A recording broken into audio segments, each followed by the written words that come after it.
Good morning, I'm Reva with Quality Sewing and Vacuum, and today on Tuesdays live on our How To series, we're going to see how to work with metallic threads. Now, if you have any questions, type them in the chat. We'll try to get to them. Give us a thumbs up, you like us, and a hello, where are you from? Love to have this interactive. So if you have questions, please point them out. So we're going to kind of give you an overview of working with metallic threads. So I hope that is good. So metallic threads are really quite lovely. I'll bring up a couple of ones over here. So they actually have metal in them, right? And they have, it's usually around like a polyester core, which means that there's a polyester filament and then the metallic is wrapped around that. And so that's why they're so shiny, is because they actually are metallic. This one is actually Mylar. Like the balloons that you get for birthdays and stuff, that's Mylar. This is Mylar as well. So it's more like a plastic foil, I guess. So you kind of work with the different ones in different ways. Okay, some metallic threads are better than others. Okay, let's talk about some of the challenges we have with metallic threads. Or actually, first let me show you some things you might want to do with metallic threads. We'll start there, and then we'll talk about some of the challenges. So on this quilt, I used it for free motion quilting, and I just went in and just traced the body and did some free motion. And this was a Mylar style thread. And so it's just really, really fun and pretty, but it gives a nice little accent. You can also use it for hooped embroidery. And this one I have just a little bit of metallic thread mixed in with my standard embroidery thread, but it just really gives a nice sophisticated look to it. So there's metallic here, and then on the dots I use the metallic. And so that's a really pretty thing. But you might like to go more heavy into metallic, and this is a beautiful tile scene that Santa's sleigh is metallic. You've got metallic in Santa on the presents. This is opalescent metallic, and then we have the metallic here. The lettering is all metallic, and then also on the houses, the roof lines and stuff, which is really fun because the silver gives it kind of a frosty, snowy feel to it. So this is a really great way to use metallic threads as well. Now you may also want to use metallic threads for doing decorative stitches. So we're going to talk a lot about why you might want to use a metallic thread for stitching. So I'm going to just set this aside for a second. Now one reason, now you'll notice on this one that I've stacked my stitches. That's what you call it when you put stitch next to stitch and over a stitch and things like that. You're stacking them, and this is really fun because you can create a really fun almost like a braid or a very impactful accent on a project, whether it be a home deck, whether it be a garment. I actually have a couple of bags I want to make for gifts for Christmas, and I'm thinking that something like this might be a fun treatment inside along the lining, or maybe at the top of a pocket inside a bag, where it's just kind of a fun little treat when you get into the bag. Okay, so fun stuff. But if you were to go out and purchase braid for a garment or a project from the store, metallic braid is very expensive. And it may not be the colors you want. It might not be quite the width that you want, so you have to make do. So using your decorative stitches to create that is really pretty cool. Okay, but let's talk about working with the metallic threads. Okay, so we have those different types of spools here that we had of the threads, right? And I wanted to go over a couple of the differences here. This thread, I don't know if you can tell, but it's stack wound, so it's just consistently wound. Can you see it? Just very parallel lines. This one is cross wound. Can you see how it goes that way, then it goes that way? And I have a rayon here. You might, that's not gonna show very well. This one, you can see this one is cross wound. See how they go different directions and they kind of crisscross on each other? This one does the same thing. I'm just not sure how much you can see because of the reflection of that. This one is also stack wound. It's flat wound, but this is also a flat thread, so it's a little bit different. So we'll talk about that. If you have a cross wound thread, whether it be metallic or a regular thread, they are designed, when you're stitching with them, let me get it on, there it goes. They're designed to be pulled off this way. Okay? Now, if your thread is giving you a challenge, because it's metallic thread, in our area we have a lot of static electricity in the air. So you may want to get an external spool stand, and that is it has a base and a long wire or post that comes up that you put your thread in there and hang it up, and you put it back behind your machine so you can thread from a distance. This one has a built-in thread tower, so that helps. And the reason that helps is because it decreases the static electricity, because it travels farther and it can kind of calm down. I kind of think of it as a timeout chair.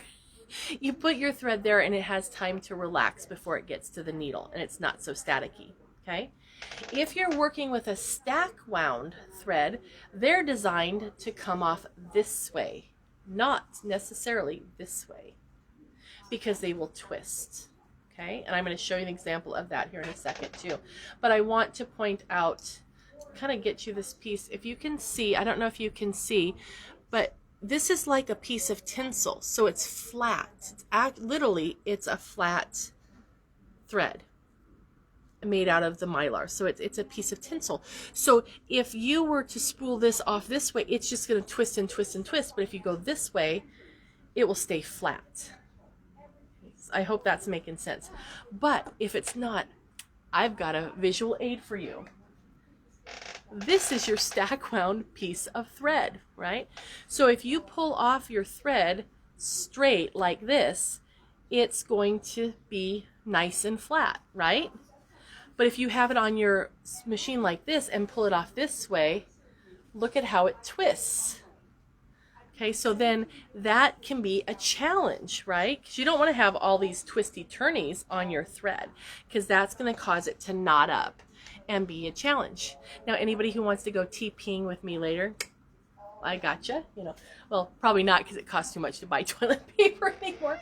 Okay, so those are some things you want to think of. So now if we're going to be using a cross wound thread, we can put it right on to our little guy there. Okay, and then it can go up and down, up and thread the machine. This one, if I'm having issues, I'll be honest with you, I'm going to put it there, and if it gives me issues, then I'll probably do something else with it, okay? Because that's just the way it is. I'm going to thread the machine. But if you have issues with it, if it is twisting back on itself, then you may need it to be horizontal. And this specific machine doesn't really have a horizontal. It has, you can lay the spool pin down. See, it comes up, so you can lay it this way and have it spool off horizontally, but I may have a challenge with a big spool in there, okay? But it does do it. Some machines don't have the ability to lay the spool pin horizontally. If that is the case, you can get something like this. This is called the thread director. And what it does is it clips onto your vertical spool pin. So I'm just going to take this loosen this little bottom screw here. The top one holds this portion. The bottom one loosens so you can put it onto your machine, and then you just tighten it on. And then I've got a spool pin here. So now you can take your thread and find the other hole. I know I have a hole. There it is. And then put your spool pin, and then it will turn flatwise. Okay? So that will help you out a lot. It's really going to help you when you're working with the tinsel or Mylar style of threads. Okay. Now, not all machines can handle a Mylar thread even when it's on correctly, because Mylar is so tender and it will just snap just as easy as you can please. So if you have a machine that it's giving you problems with, I have a tip for you. Now, this machine takes it beautifully because it has a secondary type of tension system that is a thread delivery system, so it just rolls out the thread and it doesn't pinch. So when you thread your machine and you put your foot down, your tension discs pinch around the thread, and that's what helps keep it from going too fast into the bobbin area and causing a bird's nest underneath. So if you take your metallic thread and you pinch on it, it can take it and take the coating off, and it shreds the thread up and things like that. So that can happen there as well. But if you're working with Mylar thread and your machine, no matter how much you adjust the tension, is giving you a headache and this is popping, consider taking a monofilament thread. And this is a smoke color, but it's still clear. There's clear, and there's clear smoke. And so smoke would be for colors, even light, mid to dark colors, and then the clear would be for light to white colors. And what I do is I run it through the machine at the same time, treating those two as one piece of thread. And then that way this takes the pull from the machine, so allows this to stitch. Whereas this getting pulled through the machine can pop, this will give it strength. Okay, does that make sense? And it's clear, so you don't see it.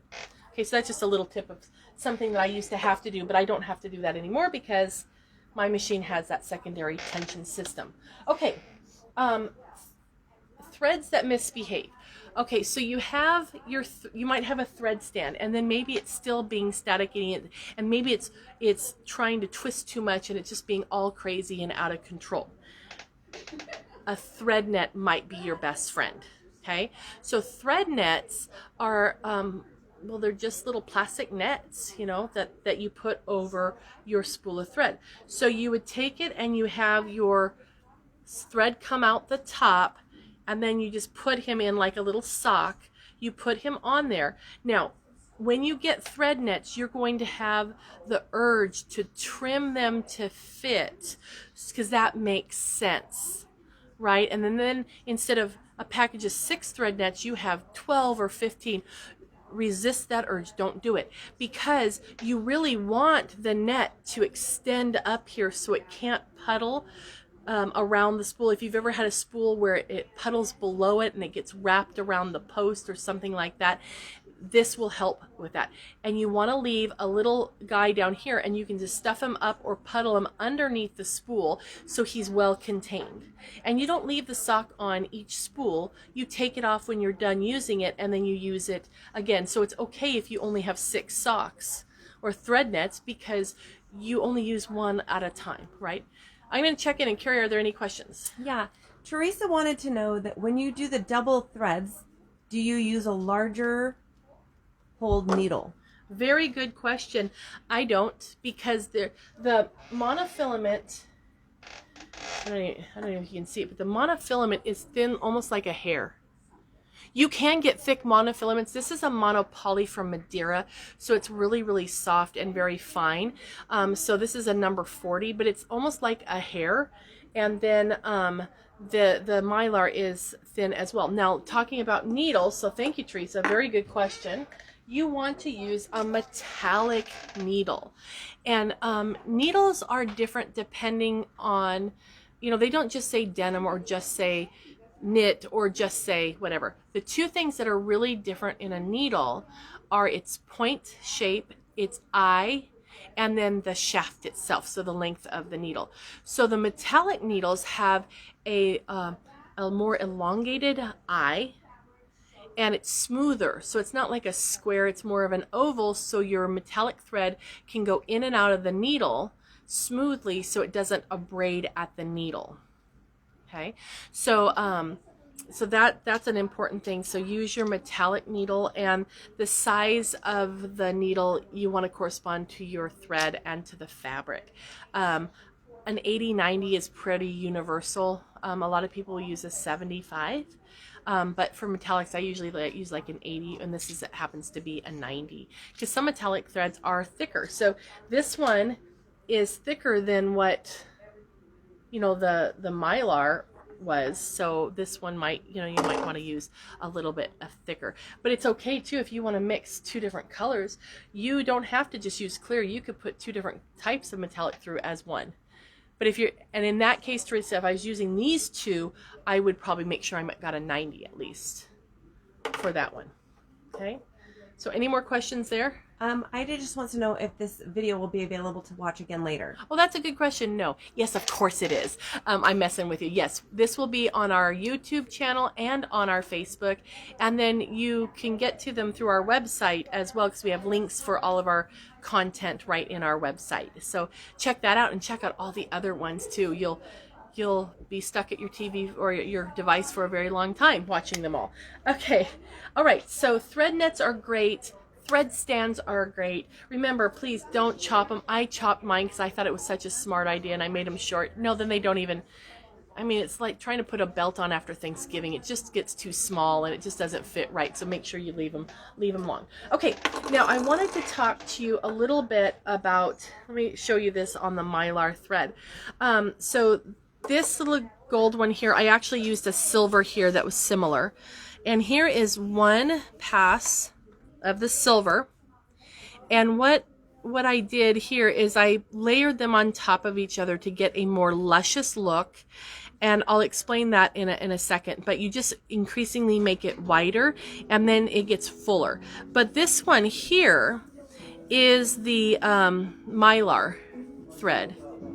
And so, sorry for the background noise. We have an event going on, and apparently the TV, the volume's up on the TV. So sorry about that. But this is what the Mylar thread looks like, and look at how shiny it is. So it's really pretty, and some of them are prismatic, and they come in different colors, so they are fun. But I use that more sparingly. I love using the metallic threads. So let me show you a little bit about the stacking that I was talking about. So I'm going to take our King Star thread. This is a thread from Designs and Machine Embroidery, and this is called King Star. And King Star is a really beautiful metallic thread that has a Mylar coating on it, so it doesn't shred as readily and it doesn't get as twisty and staticky, and it works just absolutely beautifully. And it is oh, I'm seeing it up closer now. I'll give you I need new glasses, but I'll tell you about that in a second. But this is used in Japan. It's the premier thread in Japan for the kimono industry. So it's absolutely gorgeous thread. I told you this was stack wound, which it looks like here, but if you get up really super close on it, you can see it's actually a cross wound, and I did not notice that. So boo to me. So don't put this one horizontal. This one goes vertically. No wonder it's worked so well vertically, right? But if you have one like this, definitely use that one horizontally. And if you have a metallic on a spool like this, usually they are stack wound as well. Okay, so let's pop this guy on here. We're just going to thread up the machine, and I'm going to show you how to do your stacking of your stitches. And metallic threads usually go very, very easily into your needle threader. And I'm going to make sure I have the right foot on. I want to do one with decorative feet, so or decorative stitches. Let me show you the difference in the feet. This is a standard foot. It's for a zigzag and a straight stitch, and you notice it's flat, flat, flat here on the back, and that is because it is only for straight stitch. There's a dent there, and there's a little divot out here for a zigzag.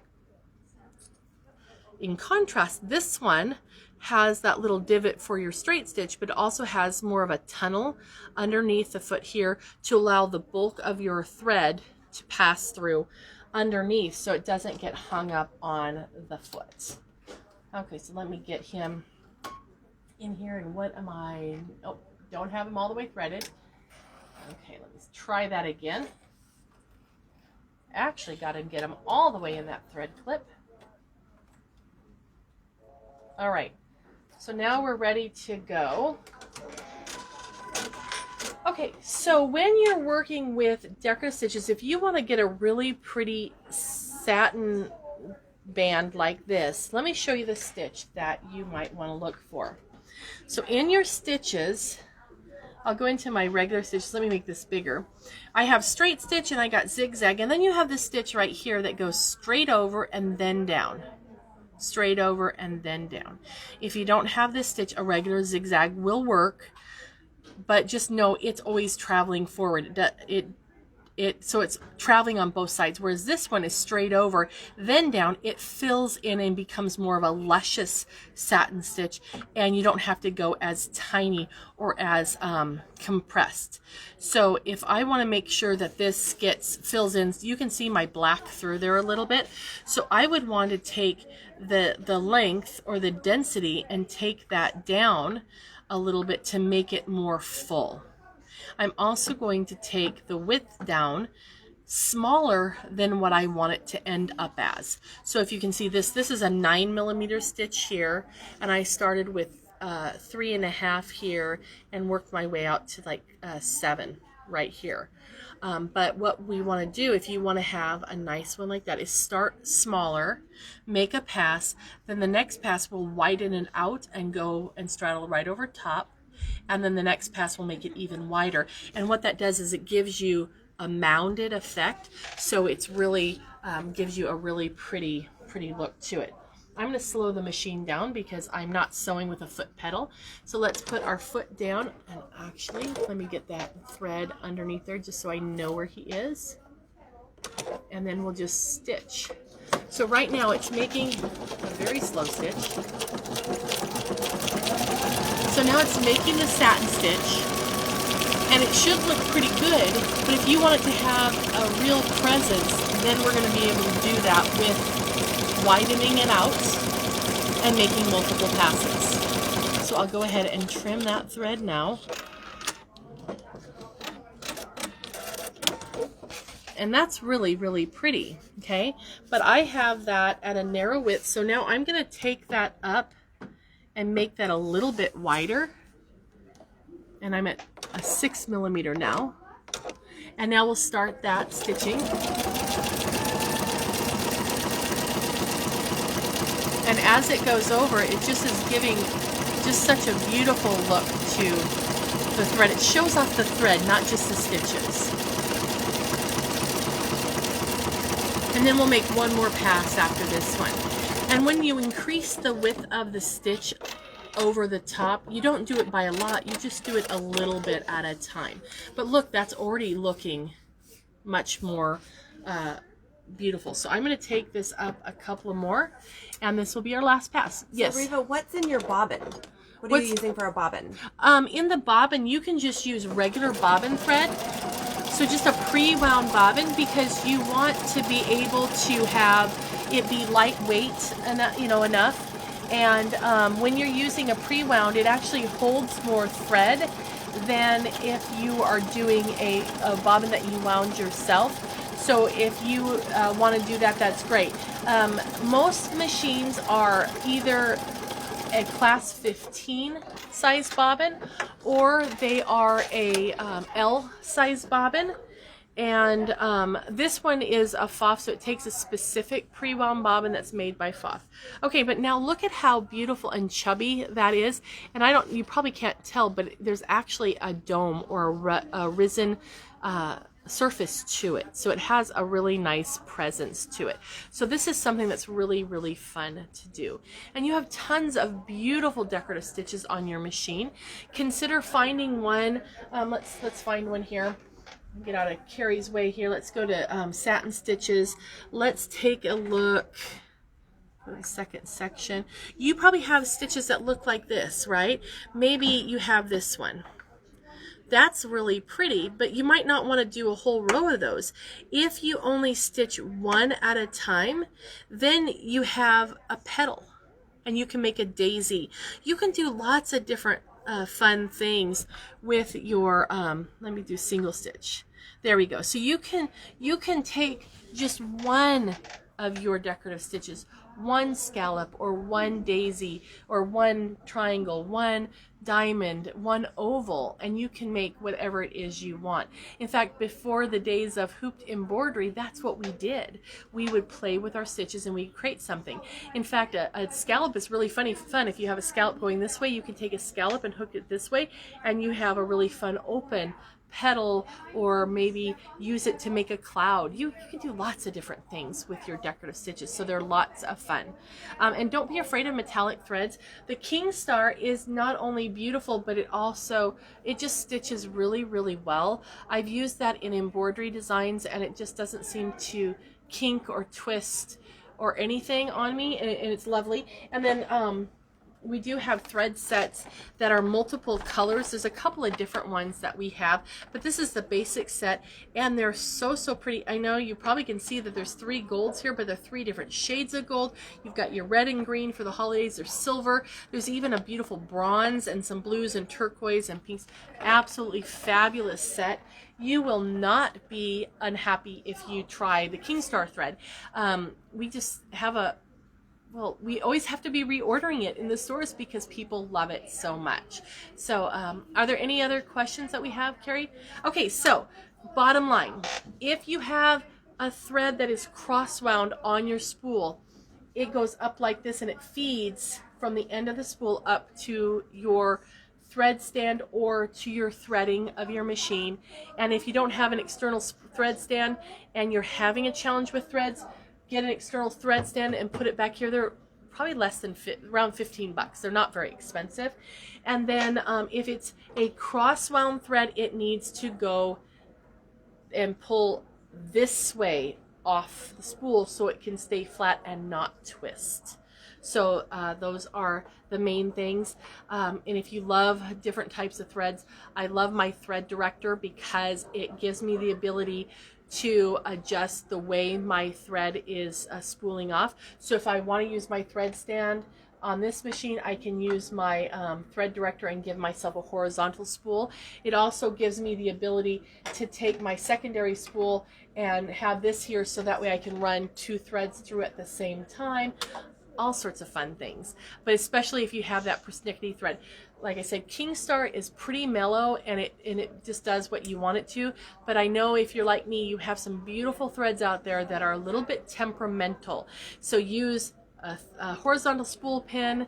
Your machine may have even come with one, or a thread director. Use a thread net and a spool stand. You'll be good to go. But don't be afraid to try using metallic threads for decorative stitching on garments or on home deck projects, on quilting, and even beautiful embroidery. You can use the metallic threads for those. So have lots of fun. Oh, and don't forget, a metallic needle is a good friend to have. So I hope you have fun trying and playing, and we will see you next Tuesday at our next How Do I?